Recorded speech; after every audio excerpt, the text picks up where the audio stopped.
Now, in some big news coming in from Russia, that Prime Minister Dmitry Medvedev has submitted his resignation to President Vladimir Putin.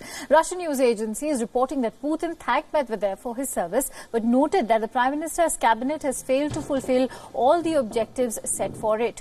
Media reports are also saying that Putin is planning to name Medvedev as deputy of the Presidential Security Council.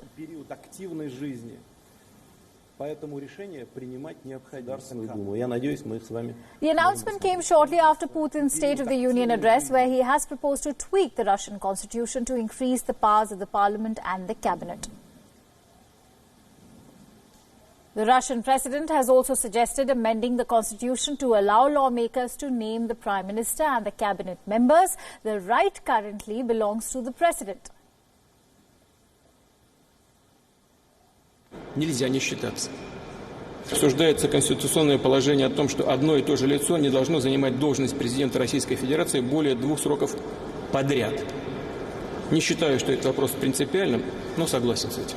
Изменить этот порядок и доверить Государственной Думе не просто согласование, а утверждение кандидатуры председателя правительства Российской Федерации. А затем по его представлению, по представлению председателя правительства,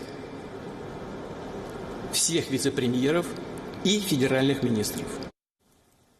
Many believe that such a move could herald Putin's intention of shifting into a new position to stay at the helm after his current term expires. Putin's current tenure expires in 2024. The 67-year-old president has remained at the helm for more than 20 years, longer than any other Russian or Soviet leader since Joseph Stalin. Under the current law, Putin will have to step down after his term ends, as a president in Russia cannot have more than 2 consecutive terms. And now, with Medvedev's resignation, many are speculating that Putin may stay in charge by shifting into the post of the prime minister after increasing powers of parliament and the cabinet and trimming presidential authority. WION's correspondent Julia Chapman from Moscow sent us this report. Listen in. This was obviously a highly orchestrated move because nothing in Russia happens without the permission of President Vladimir Putin. And so the resignation of the Prime Minister and the government comes in order to allow President Putin to make his next moves. He did, as you said, announce today a number of changes that he is proposing to the Russian constitution that he says he wants to put to the people of Russia in a vote, possibly a referendum that could take place as early as this summer. And those changes, as you'd outlined, involve handing more power to the parliament, more power to the prime minister, and restricting some of the powers of the president, and certainly restricting how long a president can be in charge, and therefore putting some restrictions on any successor to President Vladimir Putin. This comes at a time when there has been an enormous amount of speculation over what will happen next, what will happen in 2024 when President Putin's 4th and final term comes to an end. He's not able,